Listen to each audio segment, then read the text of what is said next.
A snowy owl is released on Sandy Neck Beach, and we get the latest town happenings with town manager Tom Lynch on this episode of Barnstable Today. It's Monday, January 4th, 2016. I'm Sarah Mannel.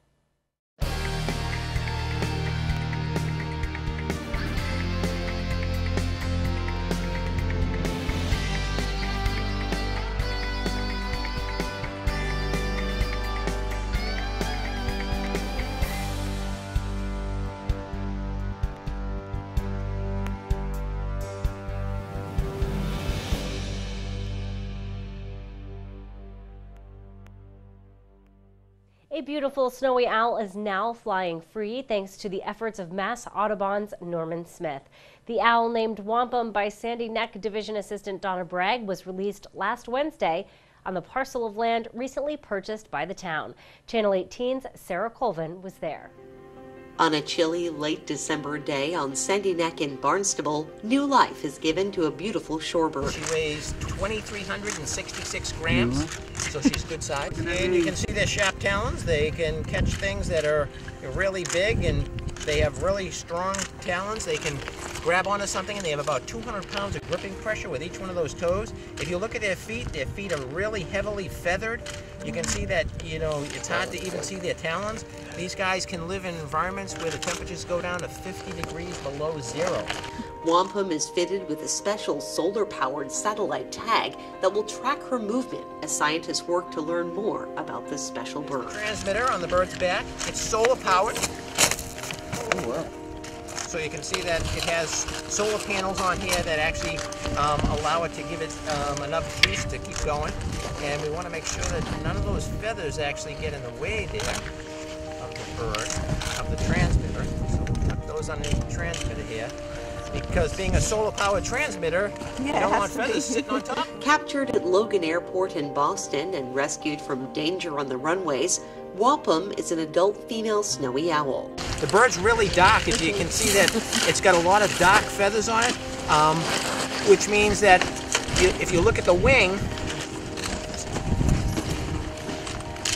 if you look at these feathers here, these are new feathers.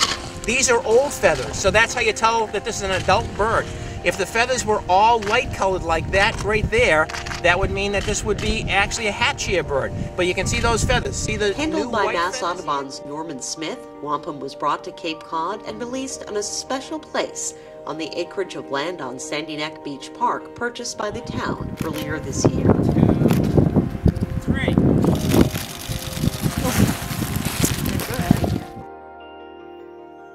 Well, a new year often comes with some resolutions. Barnstable This Morning host Sarah Colvin talks with town manager Tom Lynch about his New Year resolutions for the town of Barnstable and what residents can expect over the next few months. We'll just talk about a couple of, New Year's resolutions starting the year off.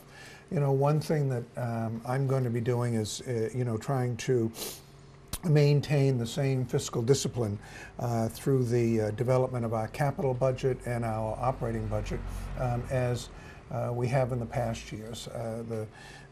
These two budgets are the foundation of most of the important work that is certainly funding all the work that we do, and then with the capital projects, all those projects that will come up in each village and throughout the town that we need to do. So we'll be looking to put those budgets together over the next few months, and as I say, we'll be using the same fiscal discipline with them that we have in the past. And secondly, I'd like to continue to use technology to promote civic engagement.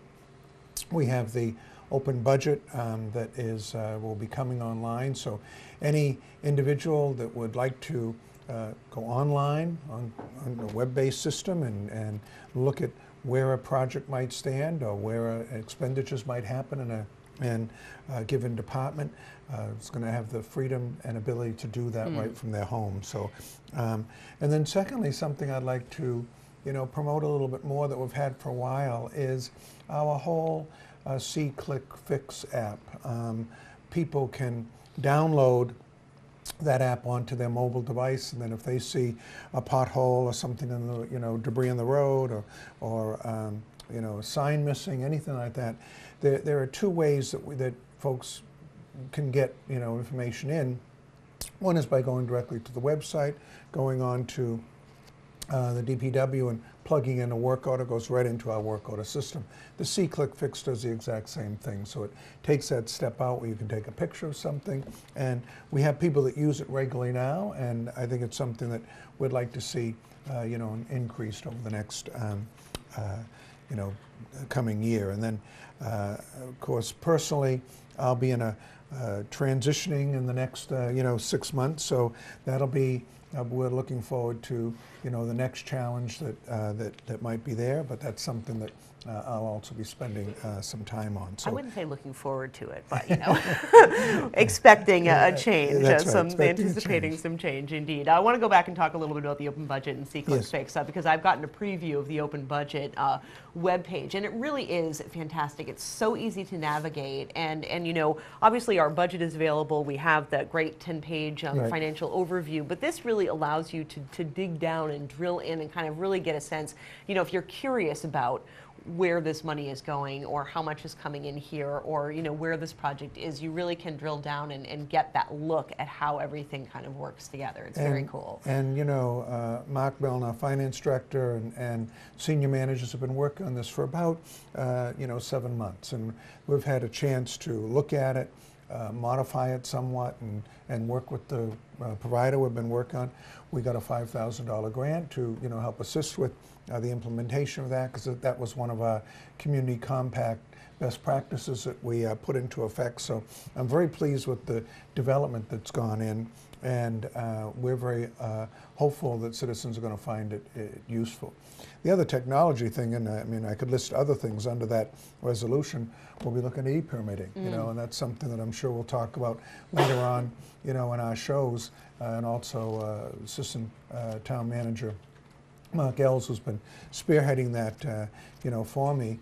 I'm sure we'll take some time to talk about what the schedule is and what we expect to bring online. So there'll be some changes that way, and anytime you bring in technology, there'll be glitches. There'll be difficulty with it, but we have a great staff that can iron those things out. So wonderful. Looking forward to moving forward with technology in the future. So talk to me a little bit about dredging. I know we were expecting that to begin a couple of weeks ago. There have been some delays. What's going on there with our dredging? Well, we expect the dredge to be in Barnstable Harbor this week, and I spoke last week with Michael Brillhart over at the county, and he indicated that the dredge would be there. We've got a window of January 15th to finish the project, so we'll be pushing that. So we want to see that that happens. So that's going to be on the agenda. We've got this week. We've got the second meeting with the Aid Support Group of Cape Cod, where on Friday, where we hope to bring in some begin to look at some ways that we can collaborate and work together on not just the distribution issue, but picking up discarded needles and things of that nature. And then along the same lines, we've got a meeting. I've got a meeting between the Yarmouth and the Barnstable Police Departments. They've requested that we sit down, and they want to look at some of the homeless and addiction issues, because it's more than just a Barnstable problem, and I think the two departments work together well now. But the chief from Yarmouth did call and say, could we sit down and talk about it? So that's going to be happening later in the week. And then I'll also be spending some time with the finance department looking at the veterans budget. We're a part of a regional collaborative that looks at the veterans issues, countywide. And there we have an administrative budget. It's about $497,000, about a $17,000 increase over the past year. So normally I've been sitting with other town managers. There are about 3 of us that get together annually to review that. Naturally, before I go into that meeting, I've looked it over with our own finance department. So we'll be spending some time getting ready for that. We'll be sure to tune in to our hour-long news program, Barnstable This Morning, weekdays at 8 a.m. On tomorrow's show, we will chat with Police Chief Paul McDonald. We'll talk with DPW Director Dan Santos. Plus, we'll have all the news and information you need. For Barnstable Today, I'm Sarah Mantle.